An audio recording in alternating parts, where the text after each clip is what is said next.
नमस्कार मित्रांनो, welcome to S class education. कसे आहात सगळे? मस्त मजेत. मी सुहानी आणि आज आपण पाहणार आहोत इयत्ता 9वी इतिहासामधला आपला तिसरा पाठ, तो म्हणजे भारतापुढील अंतर्गत आव्हाने. खरं तर या आधीच्या पाठामध्ये आपण पाहिलेलं आहे की भारत स्वतंत्र झाल्यानंतर जे काही प्रधानमंत्रींचा कार्यकाळ होता त्यामध्ये त्यांनी कोणती कामं केली किंवा काही सुधारणा केल्या किंवा कसा विकास घडवून आणला भारताचा, हे सगळं आपण पाहिलं.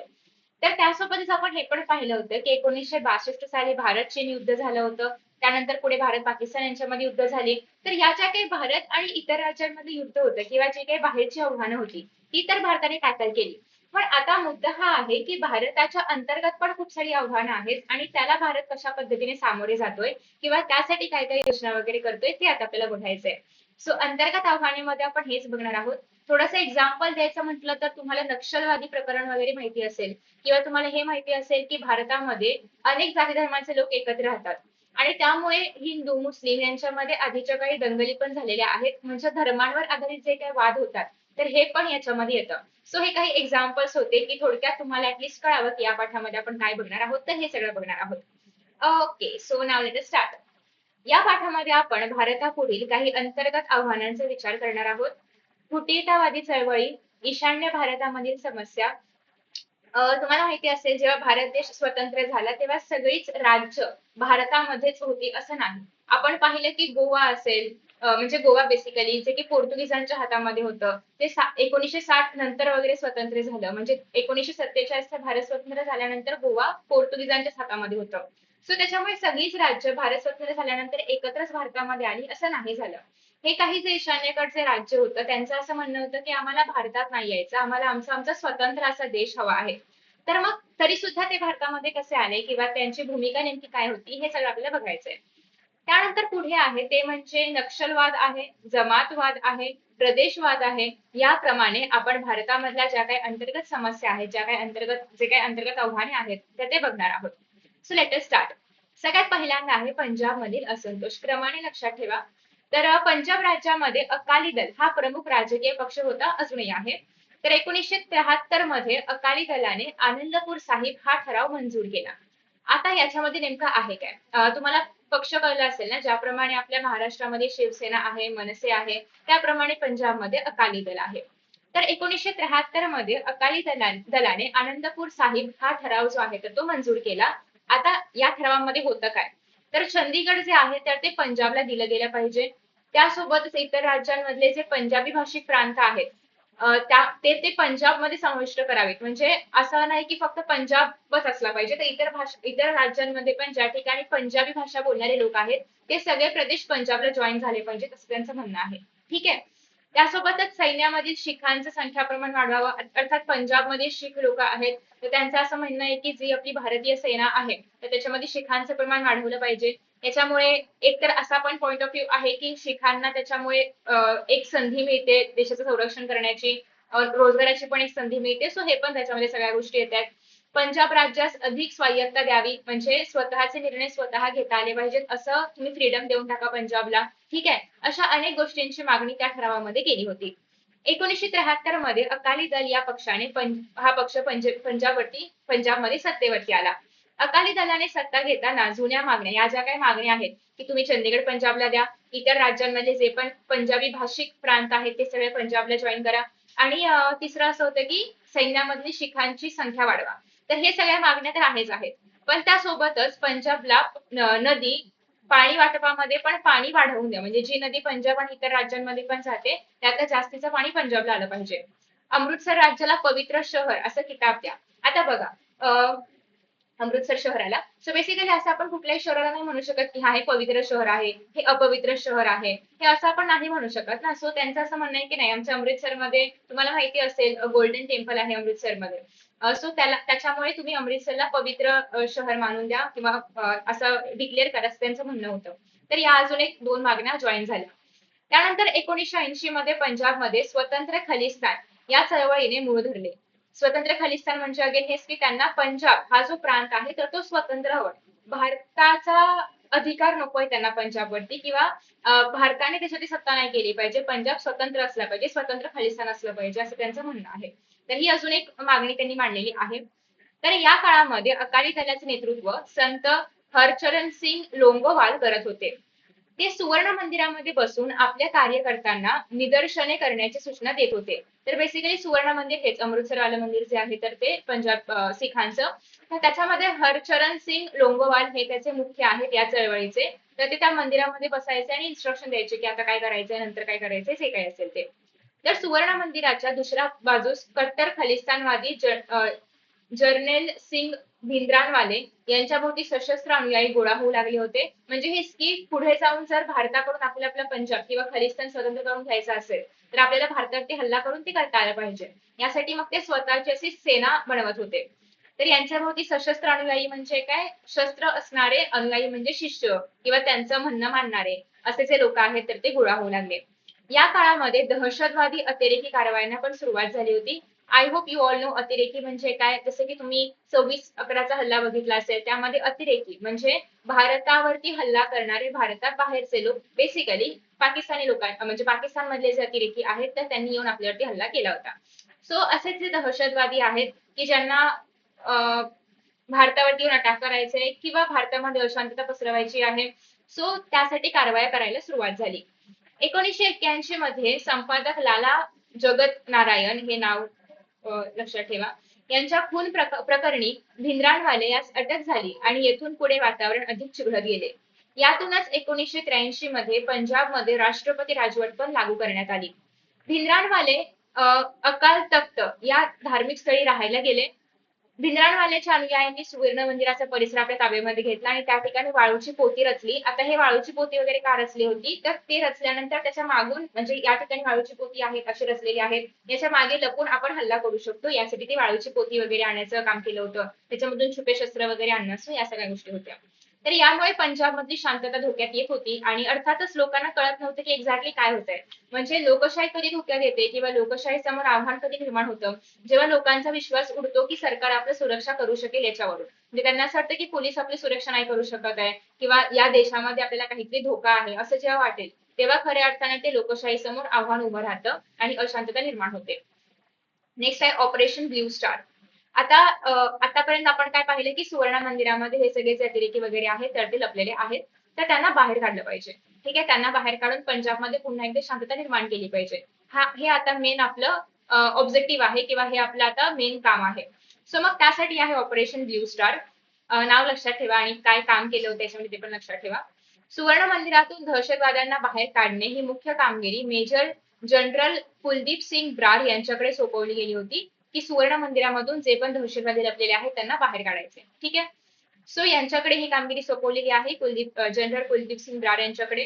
3 जून 1984 रोजी सकाळी ऑपरेशन ब्ल्यू स्टार जे आहे तर या मोहिमेला सुरुवात झाली आणि 6 जून रोजी ही कारवाई संपली. म्हणजे प्रोसेस जी होती पूर्ण ती सगळी संपली. तर 3 जून ते 6 जूनचा हा कालावधी आहे.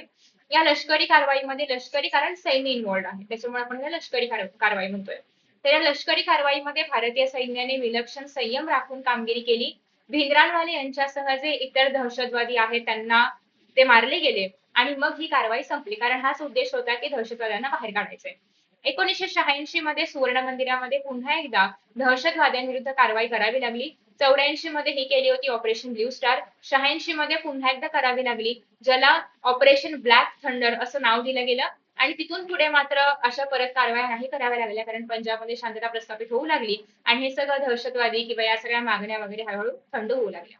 ठीक आहे, नेक्स्ट माहित आहे का तुम्हाला, विशिष्ट उद्दिष्ट ठेवून जर एखादी लष्करी कार्यवाही केली जात असेल, आय मीन कारवाई केली जात असेल, तर त्याला आपण ऑपरेशन असं म्हणतो. सो तुम्ही आता बघितलं की ऑपरेशन ब्ल्यू स्टार आहे, ऑपरेशन ब्लॅक थंडर आहे. सो ऑपरेशन म्हणजे काय, काहीतरी हेतू आहे. यांचा हेतू काय होता की सुवर्ण मंदिरामधून जे पण लष्करी जे पण दहशतवादी लपलेले आहेत त्यांना लष्कराने बाहेर काढायचं, हा याचा मेन हेतू होता.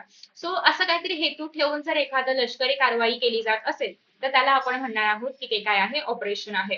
तर ऑपरेशन ब्ल्यू स्टार म्हणजे सुवर्ण मंदिरामध्ये लपलेल्या दहशतवाद्यांना बाहेर काढण्यासाठी केलेली सैनिकी कार्यवाही. नेक्स्ट आहे ईशान्य भारतामधल्या समस्या. सो पंजाब मधली एक झाली, दुसरी आहे ईशान्य भारतामधली समस्या. आता ईशान्य भारत म्हटलं की आपल्याला काय आठवतं, आसाम आठवतं, अरुणाचल प्रदेश आठवतो, त्यानंतर अजून तुम्हाला त्याच्या राजधान्या आठवत असतील, त्रिपुरा असेल, मेघालय आहे. ठीक आहे, सो हे सगळे तुम्हाला 7 स्टेट्स जे आहेत ते आठवत असतील. तर ईशान्य भारत म्हटलं की आपल्या डोळ्यासमोर 8 राज्याचा समूह येतो. आसाम, अरुणाचल, मणिपूर, मेघालय, मिझोराम, नागालँड, सिक्कीम, सिक्कीम राहिलं होतं माझ्याकडून, आणि त्रिपुरा. ठीक आहे. तर ही 8 राज्य म्हणजे ईशान्य भारत होय. या 8 राज्यांना आंतरराष्ट्रीय सरहद्दीने कमी अधिक प्रमाणामध्ये स्पर्श केला आहे. सो तुम्ही जर भारताचा नकाशा पाहिला असेल तर तुमच्या लक्षात येईल, हे बघा, या ठिकाणचा हा जो पूर्ण परिसर आहे, ठीक आहे, या ठिकाणचा हा जो पूर्ण परिसर आहे त्याला आपण काय म्हणतो, ही जी 8 राज्य आहे त्याला आपण ईशान्य भारत असं म्हणतो. ठीक आहे. सो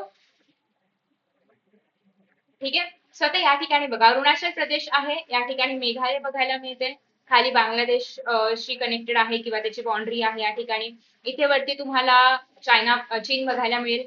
त्यानंतर या ठिकाणी मणिपूर, नागालँड, सगळेच जे काही राज्य आहेत तर ते सगळेच राज्यांचा इतर राज्यांची सीमा जी आहे तर ती बघायला मिळते. इथे वरती तुम्हाला नेपाळ वगैरे पण बघायला मिळेल. सो इतर राज्यांची ही जी सीमा आहे तर ती कनेक्टेड बघायला मिळते. ठीक आहे. त्यानंतर पुढे, त्यानंतर आता आपण पुढे बघतोय, तर वंश, भाषा, सांस्कृतिक वैविध्य अशा अनेक पातळ्यांवर इथे वेगळे पण आपल्याला बघायला मिळतं. या भारतातील जनजातींना भारताच्या मुख्य प्रवाहाशी जोडून घेण्याचं काम स्वतंत्र भारताचे पहिले प्रधानमंत्री पंडित जवाहरलाल नेहरू यांनी यासाठी पुढाकार घेतला होता. या सगळ्या राज्यांना पण आपल्या भारताशी जोडून घ्यायचं आहे. 1954 मध्ये त्यांनी नेफा म्हणजे काय, NEFA, north east frontier agency, north east frontier एजन्सीलाच आपण मराठीमध्ये पूर्वांचल म्हणतो, कारण हे सगळं पूर्वेकडचा प्रदेश आहे. सो पूर्वांचल, पूर्वेकडचे प्रदेश असा भाग निर्माण केला. भारत चीन सीमेवरचे प्रश्न आणि आसामच्या उत्तरेकडे जनजातींचा हा प्रदेश होय नेफा म्हणजे. या भागातील शेकडो जमातींचा विकास, त्यांची संस्कृती जपूनच साधण्याची भूमिका पंडित जवाहरलाल नेहरू यांनी घेतली. कारण अर्थात तुम्ही जर बघितलं असेल ना, तर हे जे प्रदेश आहेत या प्रदेशामध्ये प्रत्येकाची काही ना काहीतरी वेगळी संस्कृती आहे. इव्हन तुम्ही नृत्याचे प्रकार जरी पाहिले ना, तरी या 8 राज्यांमध्ये प्रत्येकाचे नृत्याचे प्रकार वेगळे आहेत. प्रत्येकाची संस्कृती, राहणीमान, खाणंपिणं सगळंच काही वेगळं आहे. आणि आपला भारत देश नेहमीच या ज्या सांस्कृतिक गोष्टी आहेत त्याच्यावरती पण भर देतो. आणि त्यामुळे पंडित नेहरूंना हे सगळं सोडून त्यांनी यावं असं वाटत नव्हतं. तर त्यांचा जो काही विकास होणार आहे, त्यांना जेव्हा आपण भारताच्या मुख्य प्रवाहामध्ये आणतोय तेव्हा त्यांची संस्कृती घेऊन त्यांनी आलं पाहिजे, ही त्यांची भूमिका होती जवाहरलाल नेहरू यांची. तर संविधानाच्या 6व्या अनुसूचीमध्ये या भागाविषयी खास तरतूद करण्यात आलेली आहे. 1965 मध्ये या भागांची जबाबदारी परराष्ट्र मंत्रालयाकडे देण्यात आली. ईशान्येकडील या प्रदेशांना मुख्य प्रवाहामध्ये सामील करून घेण्यासाठी 1971 मध्ये ईशान्य परिषद कायदा करण्यात आला. आणि या कायद्यानुसार भारताच्या ईशान्येकडचे जे पण प्रदेश आहेत तर या कायद्यानुसार ईशान्य परिषदेची कामे स्पष्ट करण्यात आली होती की एक्झॅक्टली ते काय करणार आहेत, कशा पद्धतीने ते त्या लोकांना आपल्या भारताच्या मुख्य प्रवाहामध्ये घेऊन येणार आहेत, त्यांची प्रगती कशी होणार आहे, त्यांच्यासाठी नवीन नवीन योजना कोणत्या आपण घेऊन येऊ शकतो जेणेकरून त्यांची प्रगती होईल, जेणेकरून त्यांना त्यांची संस्कृती जपून काहीतरी करता येईल. ठीक आहे. सो आर्थिक आणि सामाजिक क्षेत्रामधील समान हिताच्या बाबी, त्यासोबतच आंतरराज्य वाहतूक, वीज, पूर नियंत्रण इत्यादी संबंधी जे पण केंद्र सरकारला सल्ले वगैरे देण्याचं काम आहे तर ते सगळं या परिषदेचं होतं. ठीक आहे. आता आपण वरचेवर जनरल बघितलं की 8 हे जे राज्य आहेत तर यांची भूमिका नेमकी काय होती, पण प्रत्येक राज्याची भूमिका आता आपण बघणार आहोत, स्टार्टिंग फ्रॉम मिझोराम, की प्रत्येक राज्याचं काय म्हणणं आहे. So let's see about Mizoram. तर मिझोरामचं म्हणणं आहे की ईशान्य भारतामधील एकतर स्थान बघूया आपण एक मिनिट, सो दॅट तुम्हाला एक आयडिया मिळेल. तर बघा, या ठिकाणी तुम्हाला मिझोराम बघायला मिळतं. ठीक आहे. म्हणजे जे ईशान्येकडचे देश आहेत, सॉरी ईशान्येकडचे प्रदेश आहेत तर त्यामध्ये दक्षिणेकडचा भाग आहे तो म्हणजे मिझोराम. सो ईशान्य भारतातील जनजमातींना प्राचीन इतिहास आहे. भारत स्वतंत्र झाल्यावर सरकारने मिझो बहुल लुशाई टेकड्यांच्या भागातील जे पण जिल्हे आहेत तर त्यांना प्रशासकीय स्वायत्ता दिली. म्हणजे प्रशासन त्या ठिकाणी त्याच्याशी निगडीत विकास आणि या सगळ्या गोष्टींशी निगडीत जे पण निर्णय असणार तर ते घेऊ शकतं, स्वतःहून घेऊ शकतं. नेक्स्ट आहे केंद्र सरकारने 1953 मध्ये भाषावर भाषावार प्रांतरचना आयोग नेमल्यावर तिथल्या जनतेच्या अपेक्षा वाढल्या की म्हणजे आपल्याला अजून स्वातंत्र्य असे अधिकार मिळू शकतात वगैरे. आणि मग मिझो प्रांताची मागणी करायला मिझोराम वासियांनी सुरुवात केली की आम्हाला आमचा वेगळा प्रांत हवा आहे. तर 1959 मध्ये मिझोराम प्रदेशामध्ये दुष्काळ पडला आणि मग या दुष्काळाच्या काळामध्ये मिझो नेते लालडेंगा यांनी सामान्य जनतेसाठी कार्य केले. अर्थात जेव्हा दुष्काळ असेल किंवा अशा काहीतरी संकट येतात तेव्हा कोणीतरी असा एक व्यक्ती असला पाहिजे की जो त्या देशासाठी किंवा आय मीन त्या राज्यासाठी वगैरे काम करेल. ठीक आहे, जो की त्यांना त्या संकटातून बाहेर पाडेल. ठीक आहे, so that is leader. So 1961 मध्ये लालडेंगा यांनी मिझो नॅशनल फ्रंट म्हणजे NMNF ची स्थापना केली. हे एक प्रकारची संघटना आहे. तर त्रिपुरा आहे, मणिपूर आहे आणि लुशाई टेकड्यांमधील जे पण मिझो बहुल म्हणजे मिझो लोक असणारे, मिझो भाषा बोलणारे लोक असणारे जे प्रांत आहेत, तर त्यासाठी ग्रेटर मिझोरामची अर्थात स्वतंत्र राष्ट्राची मागणी लालडेंगा यांनी केली. लालडेंगा यांचं काय म्हणणं आहे, मणिपूर, त्रिपुरा आणि मिझो बहुल प्रदेश या तिघांना मिळून तुम्ही आमचं वेगळं देश बनवून द्या. आम्हाला इंडियामध्ये इंडियाशी नाही सोबत राहायचंय, आम्हाला वेगळा देश बनवून द्या. ठीक आहे, असं लालडेंगा यांचं म्हणणं आहे. तर मार्च 1966 मध्ये मिझो नॅशनल फ्रंटने स्वतंत्र मिझोराम राष्ट्र अस्तित्वात असल्याची घोषणा त्यांनीच केली.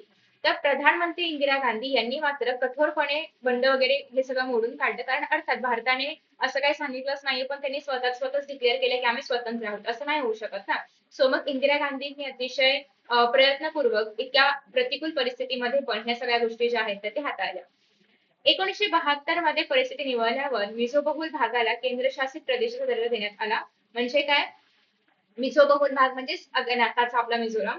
तर त्या प्रदेशाला काय म्हटले गेले की तुम्ही आता केंद्रशासित प्रदेश आहात, तुमच्यावरती सरकार गव्हर्नमेंटचं असणार आहे, सेंट्रल गव्हर्नमेंटचं असणार आहे. सो 1985 मध्ये प्रधानमंत्री राजीव गांधी आणि मिझो नॅशनल फ्रंट यांच्यामध्ये तडजोड होऊ लागल्या आणि मिझोरामला मग परत घटक राज्य म्हणण्यात आलं. ठीक आहे, सो लालडेंगा मग त्या राज्याचे मुख्यमंत्री झाले. घटक राज्य म्हणजे अगेन जसं आपलं महाराष्ट्र घटक राज्य आहे, म्हणजे एक राज्य आहे स्पेसिफिकली, त्याप्रमाणे मिझोराम पण एक राज्य आहे. आधी ते युनायटेड टेरिटरी होतं, म्हणजेच आपलं केंद्रशासित प्रदेश होता, पण आता मात्र ते राज्य आहे. आणि राज्य असणार म्हणजे त्या ठिकाणी मुख्यमंत्री असलाच पाहिजे. आणि मग अर्थात MNF चे जे मेन आहेत लालडेंगा, तर तेच मिझोरामचे मुख्यमंत्री बनले. आफ्टर दॅट नेक्स्ट आहे आता नागालँड. सो ईशान्य भारतातील नागा जमात ही लढाऊ जमात म्हणून ओळखली जाते. पूर्व हिमालय, नागा टेकड्या, आसाम आणि म्यानमारच्या सीमावर्ती भाग अशा प्रदेशामध्ये किंवा अशा या विस्तीर्ण परिसरामध्ये तुम्हाला नागा जमात जी आहे तर ती बघायला मिळते. तर बघा नागालँडचे स्थान कुठे आहे. ठीक आहे, राजधानी काय आहे, Kohima. Okay, after that next कुठे हा, त्यानंतर पुढे असं आहे की 1946 मध्ये काही सुशिक्षित नागा युवकांनी नागा नॅशनल काउन्सिल म्हणजे NNC या संघटनेची स्थापना केली. पुढे त्यांनी नागालँडने स्वतंत्र राष्ट्राची मागणी केली. प्रत्येकाचं हेच आहे की आम्हाला स्वतंत्र राज्य हवंय. का, कारण तिकडचे निर्णय मग ते घेऊ शकतात, त्यांना भारतावरती डिपेंड राहायची गरज नाही की हे नाही केलं ते नाही केलं ते नाही, आम्हाला जे हवंय ते आम्ही करणार. मग त्यासाठी आम्हाला आमचं स्वतःचा देश पाहिजे. ठीक आहे, स्वतंत्र देश पाहिजे अशी मागणी त्यांनी केली. तर पुढे त्यांनी नागालँड या स्वतंत्र राष्ट्राची मागणी केली. त्यांचे नेतृत्व अंगामी झापू फिजो हे करत होते. जसं की आपण बघितलं मिझोराम साठी कोण होते, लालडेंगा, तसं नागालँड साठी कोण आहे, अंगामी झापू फिजो हे करत होते. आणि 1954 मध्ये NNC ने नागालँडच्या स्वतंत्र संघराज्याच्या स्थापनेची घोषणा करून टाकली. 1955 मध्ये आसाम रायफल्सचे सैनिक आणि स्थानिक यांच्या म्हणजे आसाम रायफल्सचे सैनिक आहेत आणि नागालँडचे स्थानिक लोक जे आहेत त्यांच्यामध्ये काहीतरी मतभेद झाले, थोडंफार चकमकी उडाली, म्हणजे थोडंफार फायरिंग पण झालं. तर या चकमकी दडपण्यासाठी लष्करी कारवाई सुद्धा करण्यात आली.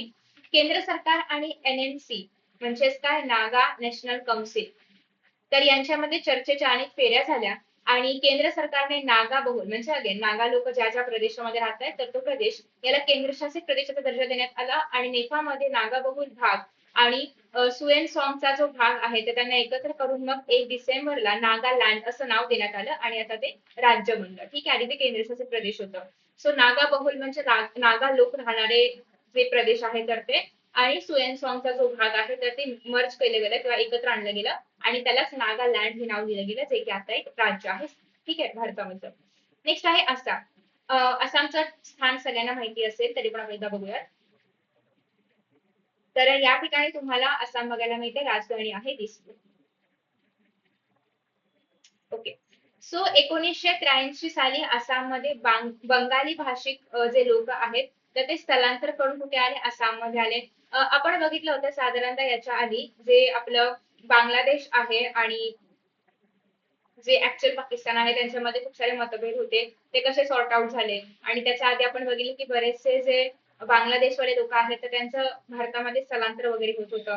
सो बंगाली भाषिक स्थलांतरितांच्या वर्चस्वावर ऑल आसाम स्टुडंट्स युनियन आणि आसाम गणसंग्राम परिषद यांनी उग्र आंदोलन उभारले होते आणि 1985 मध्ये प्रधानमंत्री राजीव गांधी, केंद्रीय गृहमंत्री शंकरराव चव्हाण, आसामी नेते प्रफुल्ल कुमार महंतो यांच्यामध्ये करार झाला.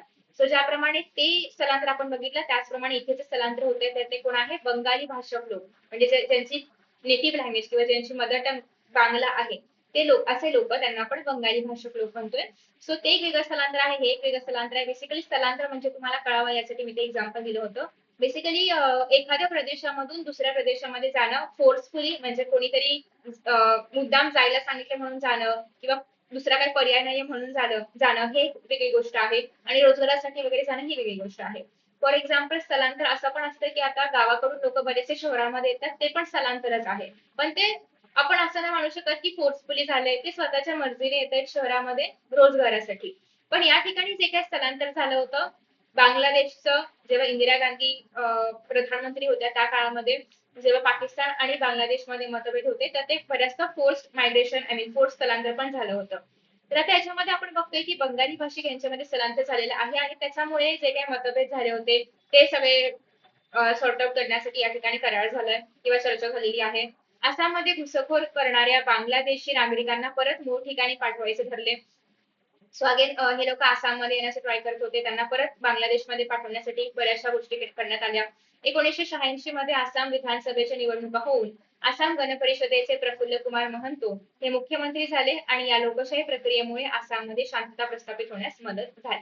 ठीक आहे, तुम्ही म्हणाल काय फरक पडते स्थलांतर झालं तर बेसिकली जेव्हा बांगलादेशमधले लोक आसाममध्ये स्थलांतरित होऊन येतात तेव्हा एकतर पहिली गोष्ट म्हणजे हे सगळी जी संसाधनं आहेत आसाममध्ये असणारी तर ती मर्यादित आहेत. म्हणजे तुम्ही विचार करा की एखाद्या ठिकाणी रोजगार आहे, तर त्या रोजगारामध्ये आता कॉम्पिटिशन निर्माण झालं, स्पर्धा निर्माण झाली की ते बांगलादेशवाले लोक तिथे भाग म्हणजे तिथे त्यांना रोजगार मिळणार की आसामवाल्या लोकांना रोजगार मिळणार. सो हे तर फक्त एक रोजगाराचं मी एक्झाम्पल दिलं. अशा बऱ्याच ठिकाणी मग स्पर्धा निर्माण होते, जी संसाधनं आहेत तर ती कमी पडू लागतात. सो स्थलांतरामुळे अशांतता निर्माण होते. सो त्याच्यामुळे हे आपल्याला अशा उपाययोजना कराव्या लागतात की ज्यामुळे स्थलांतरण जे आहे तर ते कमी होईल किंवा झालं असेल तर ते काढण्याचा प्रयत्न किंवा त्या लोकांना पुन्हा त्यांच्या मायदेशी पाठवण्याचा प्रयत्न केला जातो. नेक्स्ट आहे अरुणाचल प्रदेश. 1974 मध्ये नेपाळ विभागाची निर्मिती झाली आणि त्याला 1972 साली अरुणाचल प्रदेश संबोधण्यात येऊ लागले. अरुणाचल, अरुण म्हणजे सूर्य. तर तुम्ही बघितलं असेल की संपूर्ण भारतामध्ये सगळ्यात पहिल्यांदा जर कुठे उगवता सूर्य दिसत असेल तर ते अरुणाचलमध्ये दिसतो, कारण सगळ्यात पूर्वेकडचा प्रदेश असल्यामुळे सगळ्यात पहिला सूर्योदय अरुणाचलमध्ये बघायला मिळतो. त्यामुळे अरुणाचल म्हणजे उगवत्या सूर्याचा प्रदेश असं त्याला म्हटलं जातं. 20 फेब्रुवारी 1986 रोजी या भागास घटक राज्याचा दर्जा देण्यात आला. तर 1960 ते 2000 या काळामध्ये ईशान्य भारताचा प्रवास लोकशाही कशा पद्धतीने प्रगल्भ होत गेली, केंद्र सरकारने कुठल्या योजना घेतल्या, औद्योगिकरण, शिक्षणाचा प्रसार केला गेला, यामुळे या भागामध्ये विकासाच्या नवीन संधी उपलब्ध झाल्या आणि लोक जे आहेत तर ते आता भारताशी जोडलेली आहेत. त्यांचा आता म्हणजे त्यांच्यामध्ये विकास होतोय किंवा ते पण भारताच्या मुख्य प्रवाहामध्ये आलेले आहेत. त्यांच्यासाठी बऱ्याचशा योजना सरकारने काढलेल्या आहेत. तर अशा पद्धतीने आपण हा पद्धत पाठ जो आहे तो कव्हर केलेला आहे. त्याच्यामध्ये आपण प्रत्येक राष्ट्राचं काय म्हणणं होतं भारतामधल्या ते बघितलं, प्रत्येक राज्याचं काय म्हणणं होतं भारतामध्ये ते बघितलं. नेक्स्ट आहे नक्षलवाद असेल किंवा जमातवाद आहे, प्रदेशवाद आहे, हे आपण बघणार आहोत आपल्या पुढच्या व्हिडिओमध्ये. आय होप की तुम्हाला हा व्हिडिओ आवडला असेल. Thank you so much for watching and see next session. Bye.